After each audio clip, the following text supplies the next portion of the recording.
चलिए। Ram Ram everybody. Good evening सभी को। एक डाउट है, पूछ लो बेटा।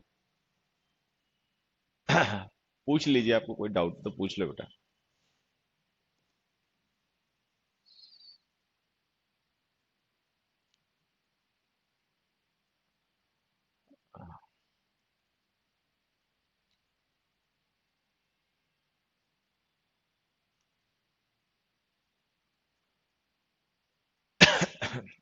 The world comprises good and bad people. In this question, both is used, and in positive sentence means both. Uh, Sir, in this question, both is used, and in positive sentence means both.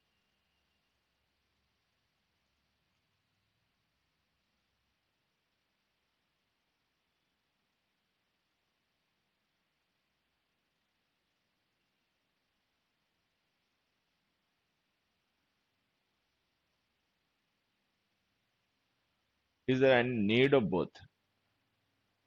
I don't think there is any need to use both in this sentence unless until you want to specify or lay some special focus. अगर आपको कोई special stress ले मतलब ले करना है तो अलग बात है, otherwise it is quite good. The world comprises good and bad people, ठीक है। तो तो मेरे हिसाब से बच्चे इसमें बोथ तो यूज करना कंपलसरी नहीं है, हालांकि अगर हम बोथ यूज कर देंगे तो it will enhance the meaning, ये मीनिंग को एनहेंस करेगा, थोड़ा सा कॉन्ट्रास्ट क्लियर कर देगा, ठीक है। Both good and bad people it means कि you need not be hopeless. Hopeless होने की जरूरत नहीं है, अच्छे लोग भी हैं बुरे लोग भी हैं, ठीक है। तो एक्चुअल में जो हम मीनिंग कन्वे करना चाह रहे हैं वो अगर मीनिंग हम ज्यादा ही मतलब स्ट्राइक करना चाहते हैं अपने रीडर और लिसनर के माइंड में, ठीक है, तो फिर बोथ यूज कर लेना चाहिए। बट अदरवाइज हम केवल ग्रामर के पॉइंट ऑफ व्यू से बात करें तो the there is no need to use both, the sentence is correct otherwise also, ठीक है। तो अगर हम बोथ ना भी यूज करें सेंटेंस हमारा तब भी सही है, लेकिन अगर हम अपने रीडर या अपने लिसनर के दिमाग में इस मीनिंग को स्ट्राइक करना चाहते हैं कि वो ऐसा ना समझे कि पेसिमिस्टिक हो जाए कि सारे लोग खराब हैं दुनिया में, या ऐसा ना हो कि ओवर ऑप्टिमिस्टिक हो जाए कि सारे लोग भले हैं दुनिया में, तो अगर हम चाहते हैं कि इन दोनों में से कोई भी एक काम ना हो तो फिर बोथ यूज कर देना वहां पे ठीक रहेगा, जिससे कि उसको स्ट्राइक हो जाए कि नहीं, अच्छे भी हैं बुरे भी हैं। तो ना तो आप मतलब ज्यादा ओवर पेसिमिस्टिक हो जाओ ना ओवर ऑप्टिमिस्टिक हो जाओ, ठीक है। Have a balanced view of life, ठीक। अदरवाइज अगर ग्रामर के पॉइंट ऑफ व्यू से केवल बात करें then there is no need to use both there, ठीक। अच्छा, सीडीएस के पेपर में क्वेश्चन आया। सीडीएस का पेपर तो आज ही मैं डिस्कस कर रहा था, उसमें तो मैंने देखा नहीं था। या अभी हुआ क्या सीडीएस का एग्जाम, अभी अभी हुआ क्या, उसमें आया बच्चे? ये किस सीडीएस के पेपर में आया? 2020 का जो सीडीएस वन का पेपर था उसमें आया, ये सीडीएस अभी किसी और पेपर में आया? गले में बेटा कोल्ड, ठीक है, थोड़ा सा सोर थ्रोट है, मतलब गले में अंदर खराश हो जाती है ना, थोड़ा सा दुखता रहता है, तो वैसा सा हो गया, पता नहीं। अभी तो जुकाम भी था, 2 दिन से तो जुकाम भी काफी ज्यादा था, इसीलिए आप लोगों की मंडे को क्लास नहीं हो पाई, ठीक है। संडे से स्टार्ट हुआ तो जुकाम भी था, हल्की फुल्की खांसी भी थी यार स्टार्टिंग में। अभी क्या है, जुकाम वगैरह ठीक है, ठीक है, खांसी भी नहीं है, लेकिन सोर थ्रोट हो गया, थोड़ा सा गला है ना अंदर से, पता नहीं इसमें क्या हो गया है। तो आवाज एक तो भारी हो गई, थोड़ा सा गला में अभी भी थोड़ा हल्का सा दर्द है, ठीक है, तो वो सब ठीक हो जाएगा, उसकी दवाई ले रहा हूँ, खैर कोई नहीं ऐसी बात।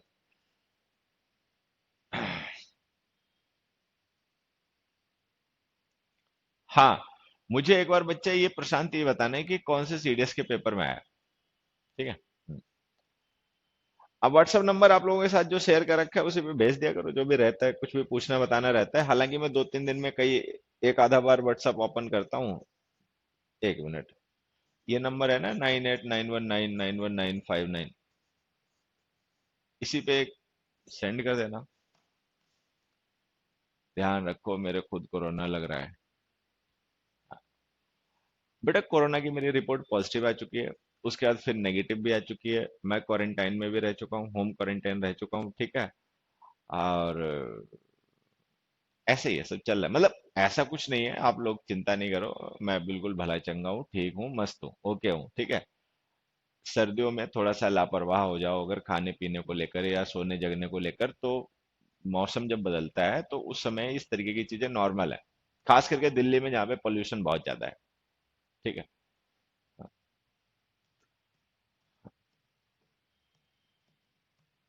चलो आ जाओ, क्वेश्चन डिस्कस करते हैं हम लोग।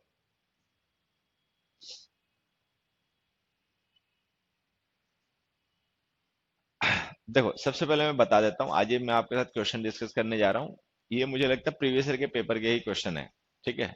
और ये पहला क्वेश्चन, इसमें क्या करना है मैं आपको बता देता हूँ।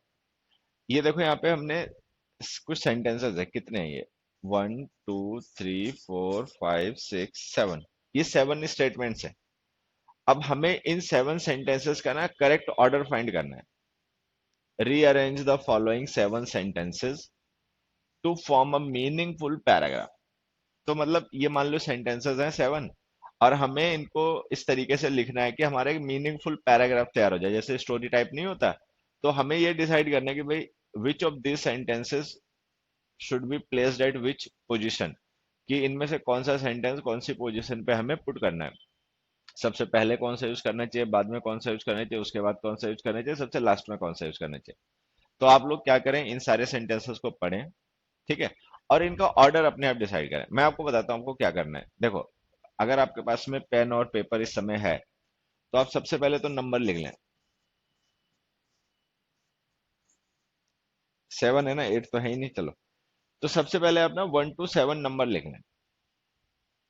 ठीक है, क्योंकि 7 सेंटेंसेस हैं। फिर उसमें पढ़ें।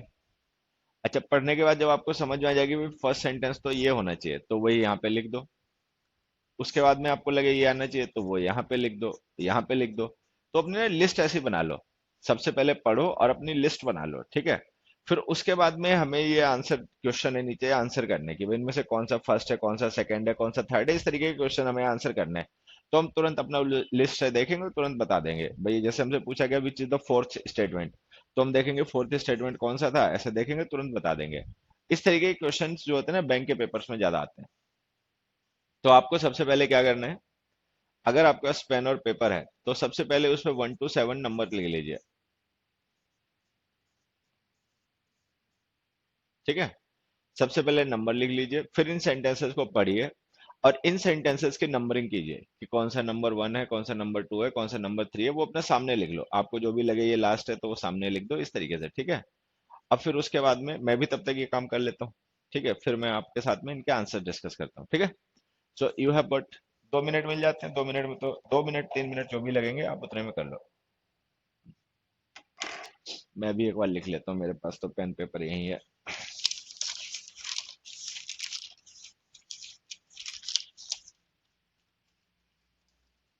चलो पढ़ो तुम लोग, मैं भी पढ़ता हूँ।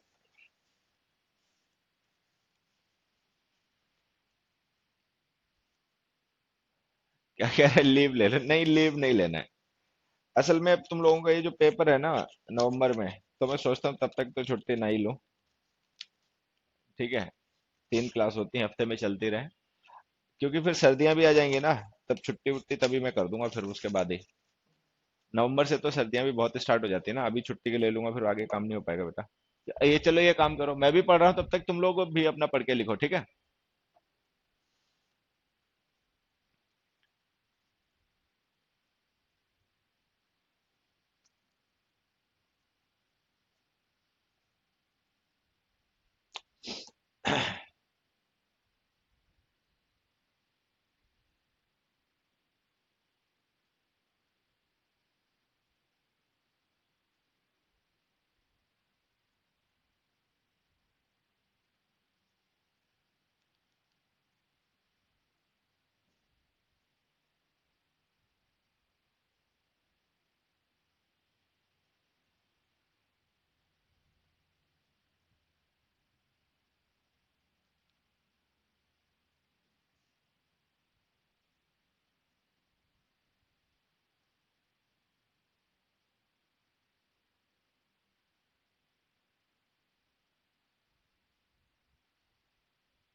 राम राम बच्चों।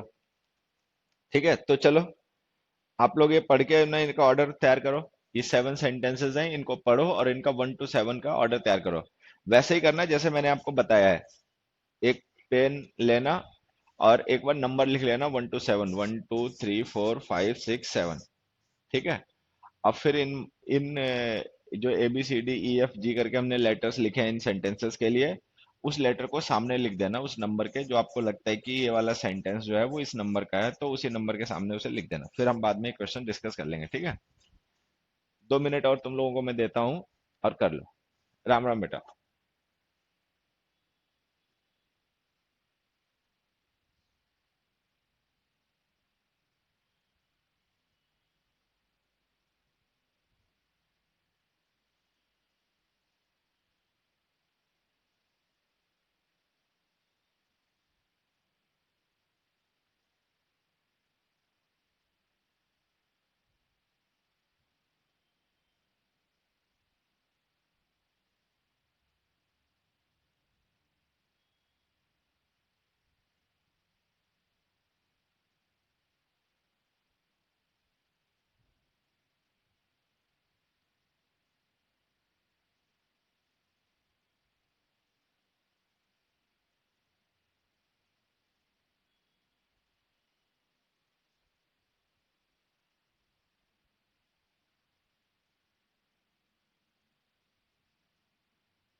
तैयार कर लिया तुम लोगों ने सीक्वेंस, बढ़िया।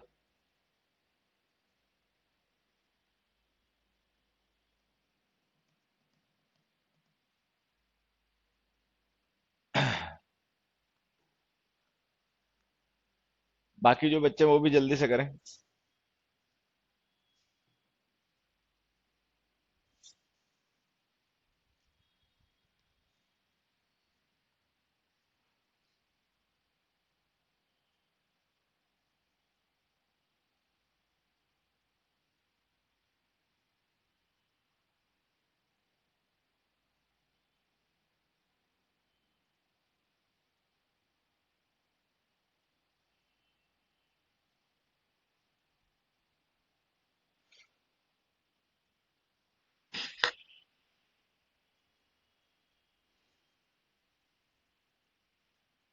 हाँ।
आ जाइए, अब देखिए डिस्कस करते हैं। जैसा कि आप लोग जान गए होंगे, तो सबसे पहले तो मैं आपको सीक्वेंस बता देता हूँ, जो सही सीक्वेंस है, मतलब मुझे जो पढ़ के पता चला, वो है DAFBGEC।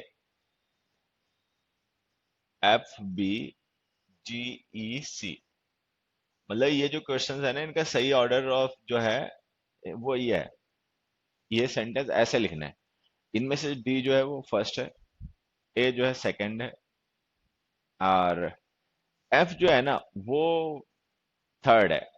आप में से एक दो बच्चों ने बी को थर्ड लिख दिया, ई को लिख दिया, नहीं। तो एफ जो है वो आपका थर्ड है, और बी फोर्थ है, जी फिफ्थ है, ई सिक्स्थ है, सी सेवंथ है। ठीक है। अब देखो मैं आपको बताता हूँ कैसे पता चला है। अब पढ़ते हैं इसको, कहानी को। आ, जैसे हमने लिखा, डी पहला है ना, तो पहले डी पढ़ लेते हैं। Gopal had a large appetite and was known to eat enormous quantities of food specially when invited to feast। ठीक है, कि गोपाल जो था, मतलब उसकी खुराक बहुत ज्यादा थी, और बहुत ज्यादा खाता था, खास करके जब कभी उसको दावत वगैरह में बुला लिया जाता था तब। मतलब दावत में तो फ्री में मिल जाता है, थोड़ा सा टेस्टी खाना भी होता है दावत वाला। रोज का घर का खाना होता है, वो फिर हमें उतना टेस्ट नहीं लगता ना, क्योंकि हम उसे रोज खाते रहते हैं।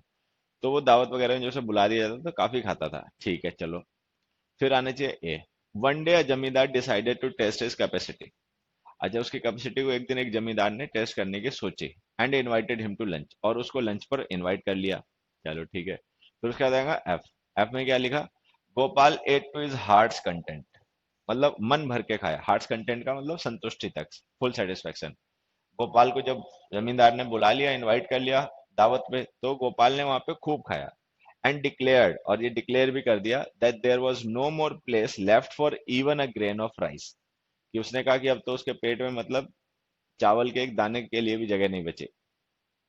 चलो, एफ हो गया। अब आना चाहिए बी। बी में क्या लिखा? Just then a servant was passing by. तभी वहां से एक सर्वेंट गुजर रहा था, with a plate of mango slices, जिसमें मैंगो स्लाइसेस थे, आम के कटे हुए पीसेस थे। Gopal took the plate from the servant and all the slices. तो उसने, गोपाल ने क्या किया, वो जो मैंगो स्लाइसेस की प्लेट थी वो सर्वेंट से ले ली और सारी स्लाइसेस खा गया। ठीक है। फिर आने चाहिए जी। अब जी में क्या लिखा? You said you did not have place for even a single grain of rice, yet you devoured almost three mangoes. ठीक है। How do you explain that? आज द जमींदार। फिर जमींदार ने उसने पूछा कि तुमने तो कहा था कि तुम्हारे पेट में चावल के दाने भर के लिए भी जगह नहीं बची, और ये तो तुमने लगभग तीन आम थे वो पूरे के पूरे खा लिए। इसको कैसे एक्सप्लेन करोगे? इसका क्या कहना है? ठीक है। फिर आएगा ई। ई में लिखा, वेरी सिंपल सैड गोपाल। तो जब जमींदार ने पूछा तो गोपाल ने उसको आंसर किया, वेरी सिंपल है तो बहुत आसान है। What happens when you walk into a crowded room? क्या होता है जब आप भीड़ भाड़ वाले कमरे में जाते हो? Everybody steps aside to let a royal person like you pass. कि आप जैसे राजसी पर्सन को जब वहां पे आते हो तो बाकी लोग सब साइड में हो जाते हैं, ठीक है, जिससे कि आप वहां से निकल पाओ। Something similar happened here. वैसे कुछ यहाँ पर हो गया। ठीक है। फिर उसके बाद में लास्ट है सी। सी में देखो उसने क्या एक्सप्रेशन दिया? The mango being the king of fruits. कि वह मैंगो तो होता है, फलों का राजा होता है। All the food in my stomach made way for it. आम को देखकर बाकी जो मेरे फूड था स्टमक में, उसने रास्ता तैयार कर दिया, भाई आम को भी लाओ, आने दो इसे। मतलब कुल मिला के ये है कि इसका आंसर है DAFBGEC, ये सीक्वेंस। ठीक है बच्चे? हाँ, all of your are correct. हाँ, बढ़िया। ठीक। अब जैसे इतनी ही हमें मेहनत करनी होती है। अच्छा देखो, एक चीज ध्यान रखना है, इनमें सब में चीजें मदद क्या करते हैं? इनमें सब में मदद करते हैं प्रोनाउंस। ठीक है। डिटर्मिनर्स, जो कि हम पिछली अपनी क्लासेस में डिस्कस कर चुके हैं सेंटेंस अरेंजमेंट में, जैसे प्रेपोजिशंस हैं, कंजंक्शंस हैं, एडवर्ब्स हैं, प्रोनाउंस हैं, डिटर्मिनर्स हैं, ये सबसे ज्यादा हेल्प करते हैं। तो इनका ध्यान रखा करो। चलो खैर, आंसर तो यही है। अब बाकी तो इन आंसर को देने का कोई तुक नहीं बनता, बस अब तो मतलब जो हमें मेहनत करनी थी वो हो गई। Which of the following should be the first, तो डी आ जाएगा। फर्स्ट हमारा डी है ना। फिर पूछा which of should be the second, तो ए आ जाएगा। मतलब ए का मतलब समझ लेना, पेपर में गलती मत कर देना। फर्स्ट डी है तो डी कौन से ऑप्शन में दे रखा है? डी में दे रखा है तो डी टिक मार देंगे। सेकंड ए है, ए सी ऑप्शन में दे रखा है तो सी टिक मार देंगे। मतलब इस तरीके से आप उसे कर लेना, कुल मिला के तो आसान है। अब इसी तरीके का ना एक क्वेश्चन और भी है। हाँ, ये देखो, एक इसी टाइप का क्वेश्चन और है। यहाँ पर क्या है, इस बार सेवन नहीं है लेकिन सिक्स सेंटेंसेस हैं। हमें ये 6 सेंटेंसेस पढ़ने हैं और इनको भी उसी तरीके से ऑर्डरिंग करना है, 1 2 3 4 5 6। और हमें ये बताना है कि भाई ये जो सेंटेंसेस हैं इनमें से कौन सा फर्स्ट होना चाहिए, कौन सा लास्ट होना चाहिए, कौन सा सेकंड थर्ड फोर्थ फिफ्थ होना चाहिए, ठीक है। तो आपको वही करना है, 1 to 6 तक नंबर लिख लीजिए किसी पेज पर, ठीक है। फिर इन सेंटेंसेस को पढ़िए, इनमें से जो फर्स्ट लिखे उसको फर्स्ट के आगे लिख दो कि फर्स्ट ये होगा, जो लगे थर्ड है वो थर्ड के आगे लिख दो, फोर्थ लगे फोर्थ के आगे लिख दो, फिर बाद में हम लोग आंसर कर लेंगे, ठीक है। तो 2 मिनट में तुम लोगों को देता हूँ, तुम लोग भी पढ़ लो और बाकी मैं भी इसे कर लेता हूँ एक बार, ठीक है।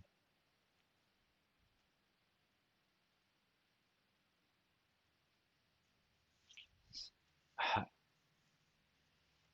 1 मिनट, तुम लोगों को स्क्रीन पे दिखेगा नहीं। चलो।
चलिए बताइए। 1 मिनट है आप लोगों के पास, आराम से पढ़िए अपना, समझिए। ये उतना आसान नहीं जितना इससे पहले वाले आसान थे, इसमें थोड़ा आपको सोचना समझना भी पड़ेगा।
बहुत अच्छे बच्चों।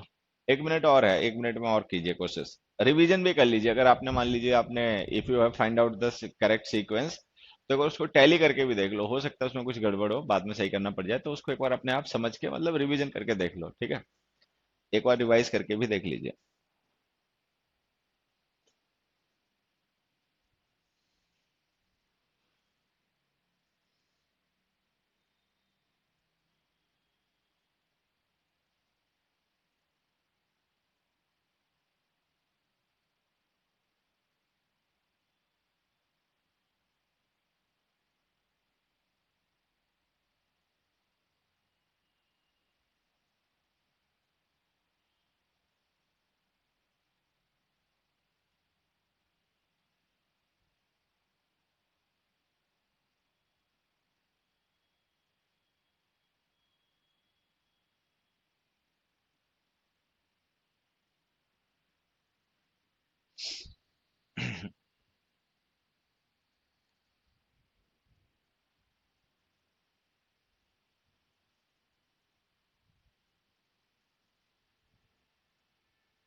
1 2 1 3 4 5 बेटा क्या लिख दिया?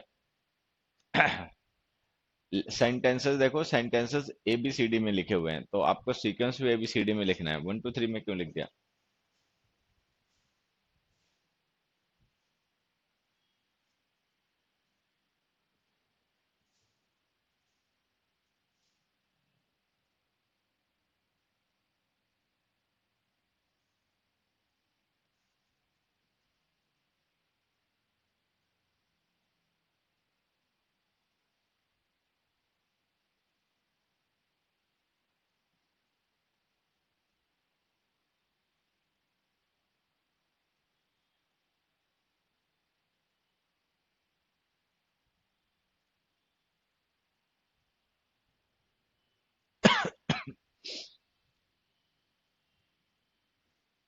बढ़िया।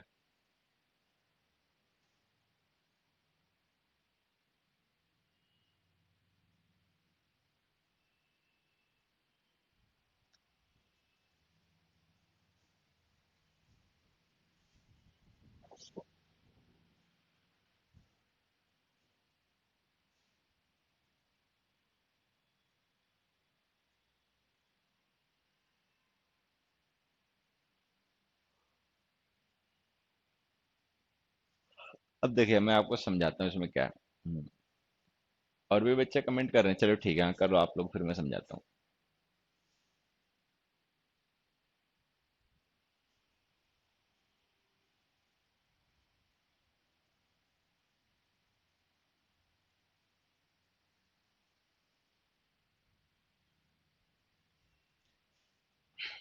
देखो, अब जो मैंने इसका सही सीक्वेंस पता लगाया है वो ये है, DACEFB। EFB है, BF है। DACEBF, ठीक है, ये है। हालांकि आप में से काफी बच्चों का मुझे लगता है किसी ने भी इस बार तो ये लिखा नहीं है, सबका तो अलग अलग है। एक बच्चा है काफी पास में पहुंच गया। कई बच्चे हैं बिल्कुल पास में पहुंच गए, बस उन्होंने एक सीक्वेंस गड़बड़ कर लिया, ठीक है। तो इसका सही जो सीक्वेंस है ना बच्चे, वो है DACEBF, ठीक है। अब मैं ये समझाता हूँ, देखो ध्यान से समझना। पहले तो हम इसको टैली कर लेते हैं। देखिए, डी पहले आएगा, लगभग सारे बच्चों ने डी पहले लिखा। डी में क्या लिखा? Micro finance institutions have traditionally focused on the rural poor, ठीक है। कि जो माइक्रो फाइनेंस इंस्टीट्यूशंस है ना, माइक्रो फाइनेंस करने वाले, उनका फोकस जो है वो ट्रेडिशनली फोकस करते हैं गरीब, जो ग्रामीण गरीब लोग हैं उन पे। द रूरल रूरल पुअर, ठीक है। अच्छा, फिर क्या है दूसरा साइड, क्या है? The urban poor were neglected. अच्छा, जो अर्बन पुअर हैं, शहरी गरीब हैं, उनको नेग्लेक्ट कर दिया गया। गांव के जो गरीब लोग हैं, माइक्रो फाइनेंस कंपनीज उनको सपोर्ट करती हैं, उनको फाइनेंस करते हैं, ठीक है। उनके लिए उनके पास प्लानिंग्स हैं, स्कीम्स हैं, लेकिन जो शहरी गरीब है उनके लिए नहीं। खैर, अभी तक ठीक है कहानी। सी, दिस इज बिकॉज, और ऐसा क्यों भाई? दिस का मतलब ये सिचुएशन जो है, ये जो कॉन्ट्रास्ट है कि भाई माइक्रो फाइनेंस इंस्टीट्यूशन जो है वो फोकस करते हैं रूरल रूरल पुअर पे, मतलब जो ग्रामीण गरीब लोग होते हैं उनके लिए स्कीम्स बनाते हैं, शहरी के लिए नहीं बनाते। ऐसा क्यों? उसका रीजन देखो, ये लिखा, दिस इज बिकॉज, ऐसा इसलिए है because they were considered to mobile. They का मतलब अर्बन पुअर, कि जो शहरी गरीब लोग होते हैं ना, उनको माना जाता है कि बहुत मोबाइल है। मोबाइल का मतलब ये है कि वो काम की तलाश में इधर उधर आते जाते रहते हैं। देखो, गाँव का आदमी होता है टिकाऊ। गांव में आदमी मान लो गांव में रहता है तो गांव में ही रहेगा, अगर वो वहां पे रहता है तो, ठीक है। शहर में जो गरीब लोग रहते हैं वो जनरली जो होते हैं वो बाहर से आए हुए होते हैं, गांव से आए हुए होते हैं, माइग्रेंट होते हैं, ऐसे होते हैं, ठीक है।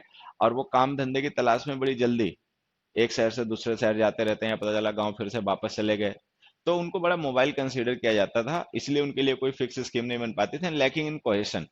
और वो टिकाऊ भी नहीं होते थे। कोहेशन का मतलब यही है कि वो एक जगह पे यूनिटी के साथ रहते भी नहीं थे, वो काम की जुगाड़ में कभी इस शहर में नौकरी कर रहे हैं, कभी किसी दूसरे शहर में चले गए, ऐसे करते हैं, ठीक है। तो अभी तक सही है। फिर आ गया ई।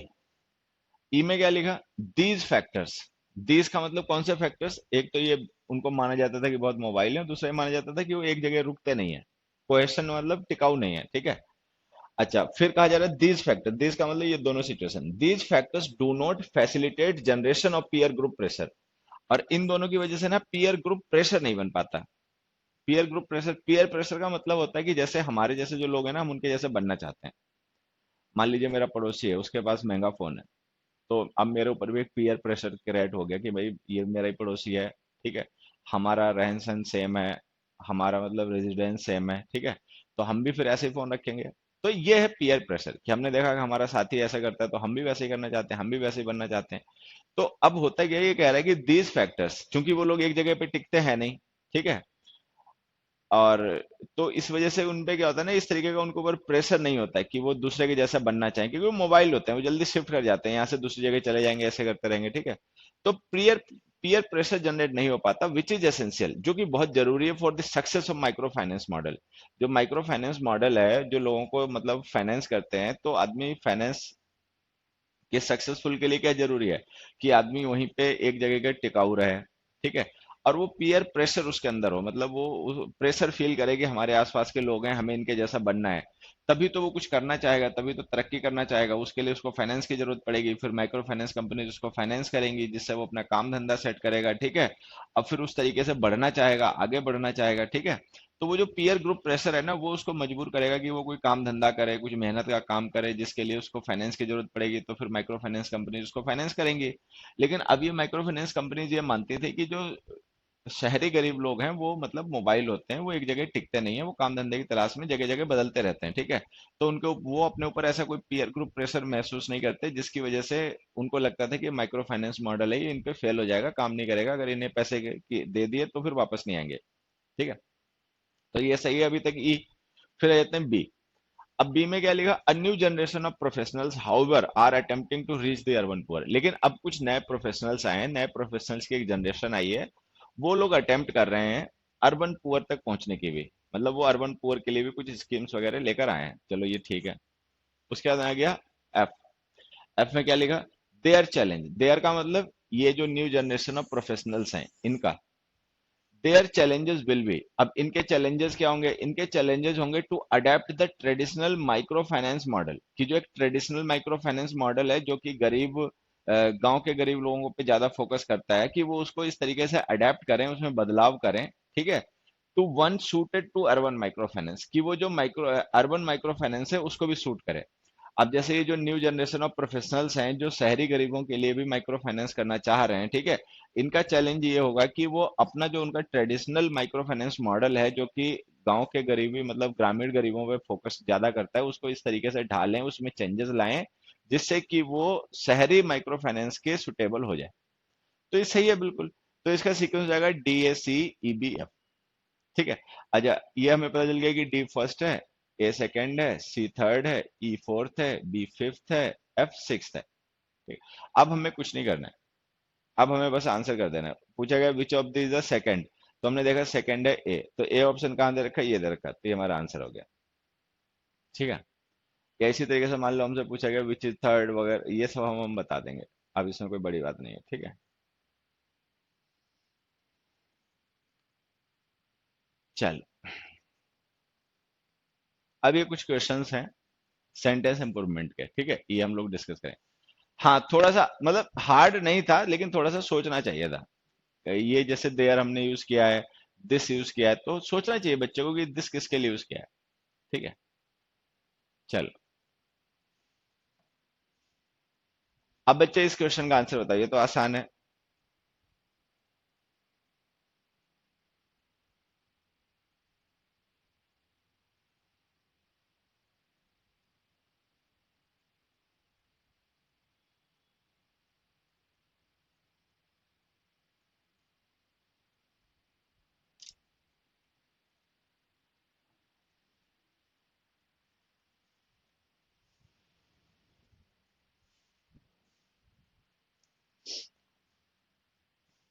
The speed with which these hate crime videos travelling, ठीक है, on social media frames a difficult challenge for law enforcement authorities.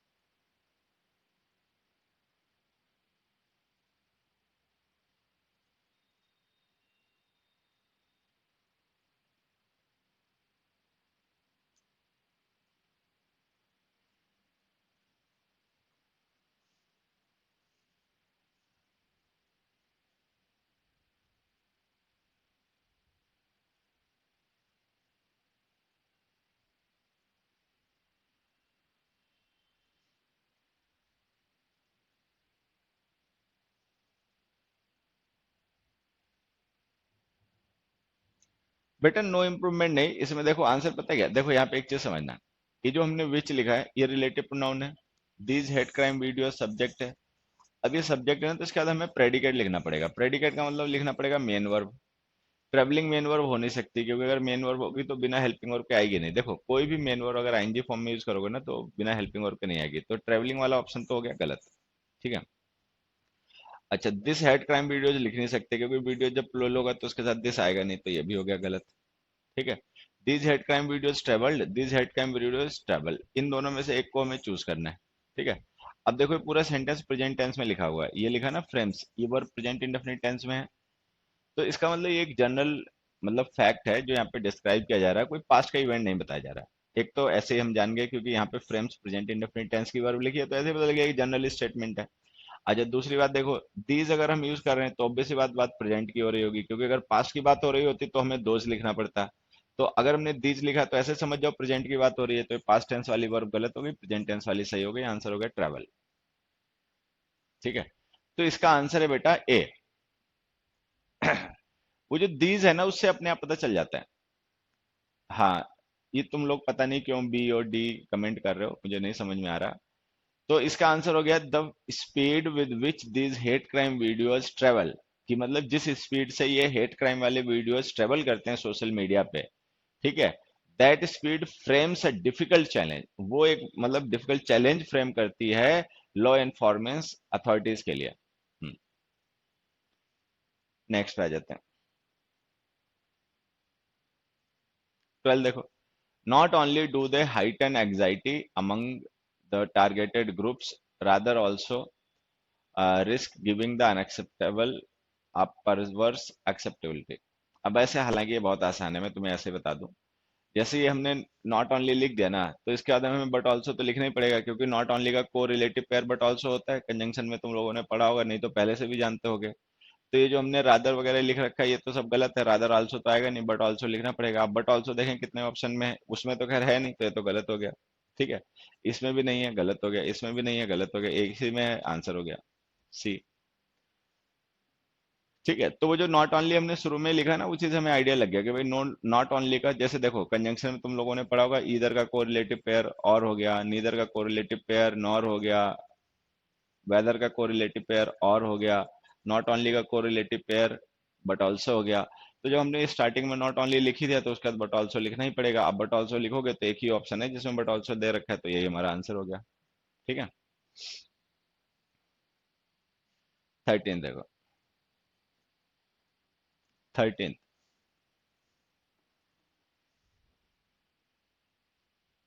बताओ बेटा 13 का आंसर बताओ।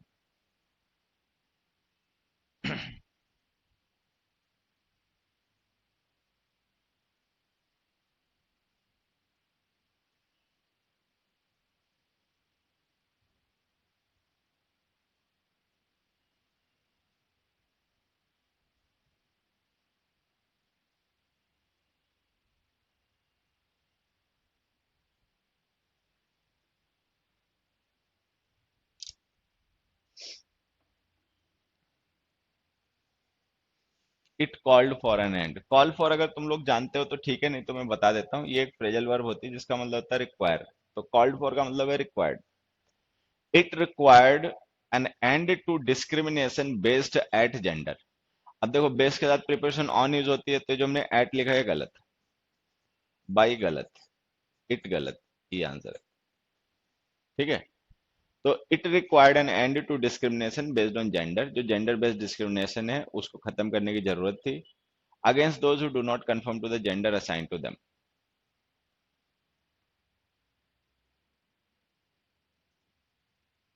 नेक्स्ट देखो, even after putting his body and soul. ठीक है। बॉडी एंड सॉल का मतलब कंप्लीट टोटल एग्जिस्टेंस। ठीक है, पूरा मन से। If he fails to achieve victory, अगर वो फिर भी मतलब जीत नहीं पाया, he will not have any authority above others. ठीक है। He will not have any authority above others. अब देखो प्रेपोजिशन के लेक्चर अगर तुम लोगों ने पढ़े होंगे तो उसमें पढ़ा होगा ओवर और अंडर। ठीक है। अंडर जो होता है, सबॉर्डिनेशन।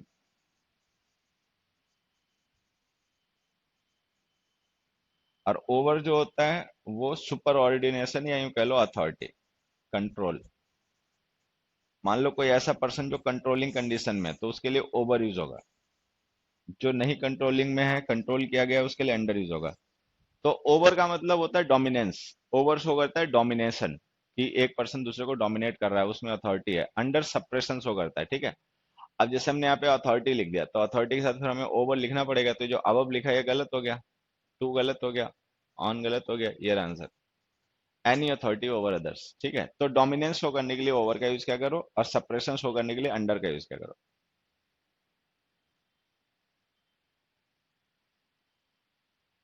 इसका चलो आंसर अपने आप बताओ। इसका तुम लोग बताओ, फिर मैं एक्सप्लेन करूंगा। The purpose of speaking is to communicate. I chose words that are the best for the idea I want to convey.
हाँ, अब देखो इसमें समझना। आई चोज वर्ड्स, अगर हम यहाँ पे चोज लिखा रहने दें, तो ये वर्ब की सेकंड फॉर्म है, तो ये मेन क्लोज पास्ट में हो जाएगी, तो हमें आर की जगह यहाँ पे वर्ड लिखना पड़ेगा। तो इसका मतलब ये जो लिखा हुआ है तो गलत है ही है, इसको तो हटा ही देते हैं। अच्छा, चूजिंग लिख देंगे, ठीक है, तो ये पास्ट में वर्ड गलत हो जाएगा, ठीक है, तो ये भी गलत हो जाएगा। अच्छा, पहले भी एम चूजिंग वैसे भी लिखना गलत हो जाएगा, क्योंकि एम चूजिंग लिखेंगे ना तो इसका मतलब ये कोई पर्टिकुलर एक्शन है, जबकि ये पर्टिकुलर नहीं, वो अपनी हैबिट की बात कर रहा है, ठीक है। अच्छा, I did choose words that are the best लिखोगे तो भी वही गलती हो जाएगी। डिड चूज पास्ट इंडेफिनिट की वर्ब है, और अगर मेन क्लॉज में पास्ट लिख दोगे तो उसके सबऑर्डिनेट क्लॉज में यार प्रेजेंट टेंस नहीं आएगा, तो ये गलत हो गया। तेरा answer I choose words that are the best, ठीक है। तो ये भी देखो प्रेजेंट टेंस है, और ये भी प्रेजेंट टेंस है, तो हमारा आंसर हो गया सी, ठीक है। चलो 16 का देखो। One to spearhead this campaign is an IT professional known for having working on net neutrality and founded Internet Freedom Foundation. Having worked, have working, no improvement, बताओ आंसर। 16th क्वेश्चन का answer बताओ बेटा।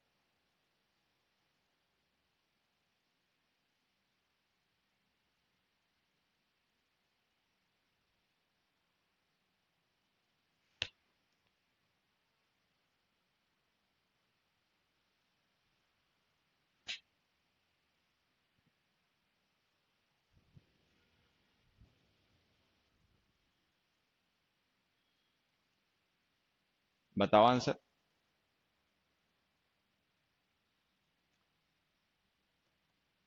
अब देखो एक चीज मैं बताता हूँ, अगर हम कभी भी हैव की कोई फॉर्म यूज करें, ठीक है, कोई भी फॉर्म, तो उसके बाद में दूसरी वर्ब जब भी लिखोगे ना तो केवल थर्ड फॉर्म में ही लिख पाओगे, मतलब हैव के साथ वर्ब आएगी थर्ड फॉर्म में। अब जैसे हमने यहाँ पे हैविंग लिख दिया, तो हैविंग के साथ वर्किंग लिखा है, गलत हो गया। क्योंकि हैविंग हैव की फॉर्म है। अगर ये हैव की फॉर्म है तो इसके बाद मेन वर्ब थर्ड फॉर्म में आएगी, तो ये तो गलत है, ठीक है। अच्छा, यहाँ पे हैविंग के साथ वर्क लिखा, ये भी गलत है, फर्स्ट फॉर्म में। यहाँ पर हैव के साथ वर्किंग लिख दिया, जो भी गलत है, क्योंकि हैव के साथ थर्ड फॉर्म ही आ सकती है, तो ये भी गलत है। तो एक ही आंसर हो सकता है ये रहा, ठीक है। ये छोटी छोटी बातें हैं बस।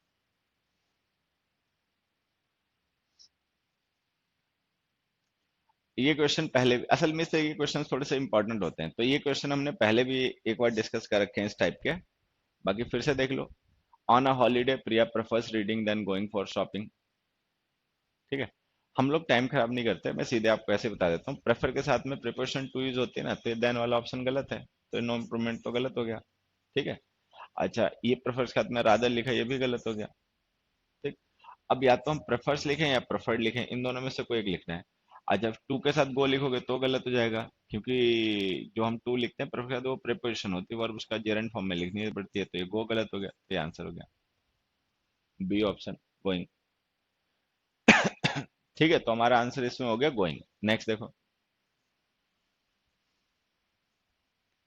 अब ये दो क्वेश्चन हैं एक साथ, 18th और 19th। चलो बताओ, 18th एंड 19th।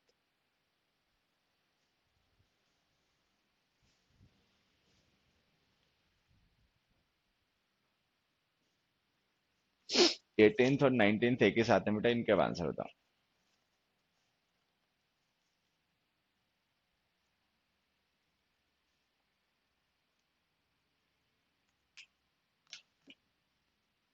हाँ,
अब देखो, जैसे हमने लिखा, the famous doctor Gupta is only physician in our village, ठीक है। तो जैसे हमने पढ़ा प्रोनाउन में और आर्टिकल में भी पढ़ा कि अगर हम किसी नाउन के साथ ओनली, सेम, बोथ, ठीक है, ये लिख दें तो उसकी आइडेंटिटी स्पेसिफिक हो जाती है, तो उसके साथ में द आर्टिकल लिखा करो, द ओनली फिजिशियन, ठीक है।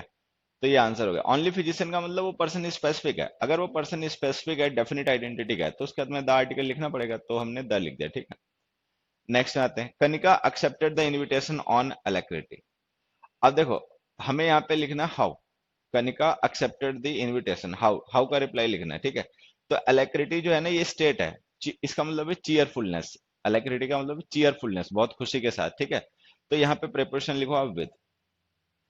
विद अलेक्रिटी का मतलब हो गया हैविंग अलेक्रिटी, खुशी के साथ, ठीक है। तो अगर किसी पर्सन के किसी एक्सपीरियंस को हमें रेफर करना है जो उसके साथ है, तो विद प्रेपोजिशन यूज करो, तो हम लिख देंगे विद। अच्छा, विद अलेक्रिटी जो है ना, हाउ का रिप्लाई हो जाएगा manner,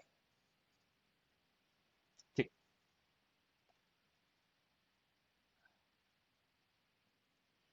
His decision will be fair to everyone as he is the most disinterested party in this controversy. She dithered का मतलब होता है डिले डेली करना, मतलब हेसिटेट करना किसी काम को करने में, ठीक है, झिझकना। She dithered every time she make a decision.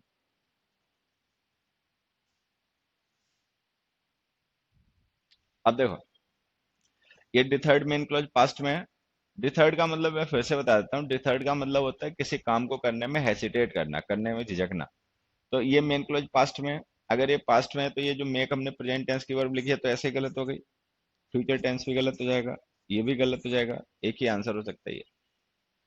तो इसका मतलब है she decide every time she had to make a decision, जब भी उसको कोई डिसीजन करना पड़ता था ना तो फिर वो सपचाती थी, ठीक है, मतलब हेसिटेट करती थी। तो इसमें आंसर हो गया हमारा बी। बाकी तो टेंस की वजह से गलत हो गया। अच्छा, इसमें आ जाते हैं। इसमें ध्यान से देखें तो जो फेयर वर्ड है ना बेटा, ये एडजेक्टिव है। फेयर वर्ड एडजेक्टिव होता है, फेयर का मतलब होता है राइट, करेक्ट। तो फेयर चूंकि एडजेक्टिव है तो इसको हम विल मॉडल के बाद तो तुरंत लिख नहीं सकते, तो ये जो विल फेयर लिखा है गलत है, क्योंकि विल मॉडल है, एडजेक्टिव उसके बाद आएगा नहीं, एडजेक्टिव वर्ब के बाद आएगा, वर्ब विल है नहीं। अच्छा, वॉज फेयर लिखें या हैज फेयर लिखें, ठीक है, तो हैज फेयर लिख नहीं सकते, क्योंकि हैज जो वर्ब है ना, इसके बाद एडजेक्टिव आ नहीं सकता, एडजेक्टिव आता है लिंकिंग वर्ब के बाद, हैज लिंकिंग वर्ब है नहीं, तो ये ऑप्शन भी गलत हो गया, ठीक है। अब या तो हम विल बी फेयर लिखें या वॉज फेयर लिखें। अच्छा, यहाँ पे भी ध्यान से पढ़ोगे कॉन्टेक्स्ट तो पता चलेगा कि अभी डिसीजन लिया नहीं गया, अभी डिसीजन होना है, क्योंकि ये बात प्रेजेंट की हो रही है, पास्ट की नहीं। तो पास्ट की बात नहीं हो रही, तो ये जो वॉज फेयर है ये भी गलत हो गया, तेरा आंसर नो इम्प्रूवमेंट। तो इसका आंसर हो गया ही decision will be fair to everyone, कि वो जो भी डिसीजन लेगा वो सबके लिए ठीक होगा। क्यों ठीक होगा? As he is the most disinterested party in this controversy, क्योंकि वो इस कंट्रोवर्सी में सबसे डिसइंटरेस्टेड पार्टी है, मतलब उसका इससे कोई लेन देना नहीं है, ठीक है, चाहे ये हो चाहे वो हो, उसको मतलब इनमें से किसी का पक्ष नहीं लेना, तो इसीलिए वो डिसीजन देगा, वो फेयर होगा, ठीक है। तो चूंकि प्रेजेंट की बात हो रही है, पास्ट की नहीं, इसीलिए वॉज फेयर भी गलत हो गया। नेक्स्ट देखो, the student chose to represent the school was the epitome of dedication and excellence. Life in more thriving towns is intimately connected with the local trades and industries. ठीक है, चलो इन दोनों के क्वेश्चन अपने आप बताओ, आप लोगों के पास 1 मिनट है।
देखो, अभी जो हमने लिखा ना, चूज द स्टूडेंट है, ये हमारा सब्जेक्ट है, ध्यान से देखना, ठीक है।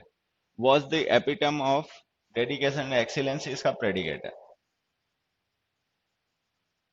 अब यहाँ पर ना हमें अगर क्लॉज लिखनी होती तब तो हम कंजंक्शन यूज करते हैं, कंजंक्शन तो हमारे पास है नहीं, तो हम यहाँ पे लिखेंगे फ्रेज, पार्टिसिपल फ्रेज। अभी जो हम पार्टिसिपल फ्रेज लिख रहे हैं स्टूडेंट को डिस्क्राइब करने के लिए, ठीक है। तो ये जो वर्ब की सेकंड फॉर्म चूज है ना, ये पार्टिसिपल होती नहीं। देखो, पार्टिसिपल वर्ब की आईएनजी फॉर्म होती है, थर्ड फॉर्म होती है। ये चूज सेकंड फॉर्म है, तो ये तो पार्टिसिपल का काम कर नहीं सकती, ये गलत हो गया। हैज बीन चूजन लिखोगे तो गलत हो जाएगा, क्योंकि has been chosen main verb है। मेन वर्ब लिखोगे तो आपको क्लॉज लिखनी पड़ेगी, क्लॉज में कंजंक्शन और सब्जेक्ट अलग अलग लिखने पड़ेंगे, जो कि नहीं लिखे, तो ये ऑप्शन भी गलत हो गया। वही गलती हैज चूजन के साथ में भी हो जाएगी, तो आंसर हो गया चूजन। अच्छा, अब ध्यान देना, जो चूजन हमने लिखा है ना बच्चे, ये एडजेक्टिव है, ये मेन वर्ब नहीं है, ये वर्ब की थर्ड फॉर्म पास्ट पार्टिसिपल है, जो स्टूडेंट को डिस्क्राइब करने के लिए लिखी गई है। The student chosen to represent the school, कि वो स्टूडेंट जिसको स्कूल रिप्रेजेंट करने के लिए चूज किया गया, ठीक है, was the epitome of dedication and excellence. वो मतलब एक उत्कृष्ट नमूना था, मतलब एपिटम था, ठीक है, एग्जाम्पल था डेडिकेशन और एक्सीलेंस का। तो इसका आंसर ही हो गया। नेक्स्ट में आते हैं। नेक्स्ट हमने लिखा life in more thriving towns is intimately connected with the local trades and industries. अब यहाँ पे टाउन्स देखो नाउन प्लूरल फॉर्म में लिखा हुआ है, ठीक है। मोर का यूज हम कंपेरेटिव डिग्री के लिए करते हैं, कंपेरिजन हमें करना नहीं है तो मोर गलत है। अच्छा मोर गलत है तो मच मोर भी गलत है। अब या तो मच लिखें या मोस्ट लिखें। मच लिख नहीं सकते क्योंकि नाउन्स टाउन्स जो है वो नाउन प्लूरल है, प्लूरल नाउन्स के लिए मच का यूज नहीं होता, मच का यूज अनकाउंटेबल नाउन्स के लिए होता है, तो ये भी गलत हो गया। तो ये रहा answer most. Life in most thriving towns, ज्यादातर जो थ्राइविंग टाउन्स हैं, ठीक है, उनमें जो लाइफ होती है वहां के लोगों की वो कनेक्टेड होती है लोकल ट्रेड और इंडस्ट्री से, ठीक है।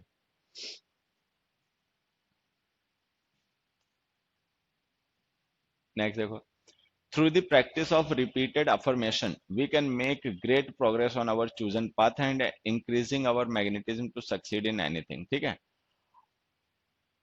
अब इसमें लिखा through the practice of repeated affirmation, मतलब बार बार मतलब पॉजिटिविटी को रिपीट करके और प्रैक्टिस करके हम क्या कर सकते हैं, we can make great progress on our chosen path, जो हमने रास्ता अपना चुना है उस पर हम बड़ी तरक्की कर सकते हैं। एंड डैश आवर मैग्नेटिज्म, ठीक है। अब देखो जैसे ये एंड कंजंक्शन है ना, इसके बाद जो हम लिख रहे हैं ये प्रेडिकेट है और इससे पहले एक प्रेडिकेट है, ठीक है। इन प्रेडिकेट का सब्जेक्ट है कॉमन बी, मॉडल है कॉमन कैन। अब इसके बाद वर्ब की फर्स्ट फॉर्म आती है तो ये जो हमने इंक्रीजिंग लिखा ना ये गलत है, फर्स्ट फॉर्म में लिखनी पड़ेगी, तो इंक्रीज आ जाएगा। क्योंकि कॉमन प्रेडिकेट है ना, तो इसका मतलब सब्जेक्ट इन दोनों प्रेडिकेट का कॉमन है, सब्जेक्ट है वी, तो ये मॉडल भी कॉमन हो गया। तो हमें लिखना पड़ेगा we can make great progress on our chosen path, जो हमने रास्ता चुना है हम उस पर बड़ी तरक्की कर सकते हैं। And increase our magnetism to succeed in anything, और हमारा जो मैग्नेटिज्म है ना हमारे अंदर की लोग हमारी तरफ खींचे चले आते हैं या हम चीजों को आकर्षित कर लेते हैं, इसको भी हम इंक्रीज कर सकते हैं सफल होने के लिए हर एक चीज में। नेक्स्ट बात है, everybody is aware that peaceful life respects non-violence and non-interference, yet it is difficult, ठीक है। अब देखो जैसे ये इट हमने लिखा ना, ये इंट्रोडक्टरी सब्जेक्ट है, ये हम पिछली क्लास में भी कई बार डिस्कस कर चुके हैं कि इट का हम इंट्रोडक्टरी सब्जेक्ट यूज करते हैं इन्फिनेटिव फ्रेजेस के लिए। इन्फिनेटिव फ्रेज जो होती है ना उसको इंट्रोड्यूस करने के लिए इसको इंट्रोडक्टरी सब्जेक्ट यूज करते हैं। तो ये जो हम इट यूज कर रहे हैं वो यहाँ पे लिखी गई फ्रेज के लिए कर रहे हैं। अगर हम इट यूज कर रहे हैं तो ऑब्वियस सी बात है फॉर प्रिपोजिशन के लिए तो इट इंट्रोडक्टरी सब्जेक्ट यूज नहीं हो रहा होगा, ये यूज हो रहा होगा इन्फिनेटिव के लिए। तो इन्फिनेटिव कहाँ है, ये तो है नहीं इन्फिनेटिव, तो गलत। ये भी नहीं है इन्फिनेटिव, गलत। ये रहा इन्फिनेटिव टू मेंटेन, ये आंसर होगा, ठीक है। तो हमारा आंसर जाएगा yet it is difficult to maintain peace only because public consciousness is not expensive enough to fully understand peace, ठीक है। अब हम कह रहे हैं कि हर कोई ये जानता है कि जो पीसफुल लाइफ होती है वो रेस्पेक्ट करती है नॉन वायलेंस और नॉन इंटरफेरेंस को, येट इट इज डिफिकल्ट, लेकिन फिर भी बड़ा डिफिकल्ट है पीस को मेंटेन करना। क्यों? Only because public consciousness is not expensive enough, क्योंकि जो पब्लिक की जो कॉन्सियसनेस है ना वो इतनी ज्यादा विस्तृत नहीं है। एक्सपेंसिव का मतलब होता है विस्तृत, इतनी ज्यादा विस्तृत नहीं है कि वो समझ पाए कि एक्चुअल में पीस का मतलब क्या है, ठीक है। तो इसका आंसर हो जाएगा आपका ये। चलिए अगली क्लास में फिर सेंटेंस अरेंजमेंट डिस्कस करेंगे, पीक्यूआरएस के क्वेश्चंस कुछ और, ठीक है। एसएससी के पेपर में आए हुए जो कि आपके टीयर 2 के पेपर में हेल्प कर दें, ऐसे कुछ क्वेश्चंस अगले पेपर में डिस्कस कर लेंगे, ठीक है, नेक्स्ट क्लास में पीक्यूआरएस के। और कुछ अच्छे क्वेश्चंस कॉमन एरर्स के देखो ढूंढते हैं, तो वो आप लोगों के साथ डिस्कस करेंगे। हाँ बट ऑल्सो बेटा, बट ऑल्सो यूज करते हैं और वो कोऑर्डिनेट क्लॉज होती है, वो सबऑर्डिनेट नहीं होती। बट सबऑर्डिनेट कंजंक्शन नहीं होता, कोऑर्डिनेट होता है। हम्म, तो ठीक है बच्चों, मैं भी अब चलता हूँ, बाकी फिर मिलते रहेंगे, नेक्स्ट क्लास में मिलते हैं, तब तक के लिए thank you everybody, bye, good night.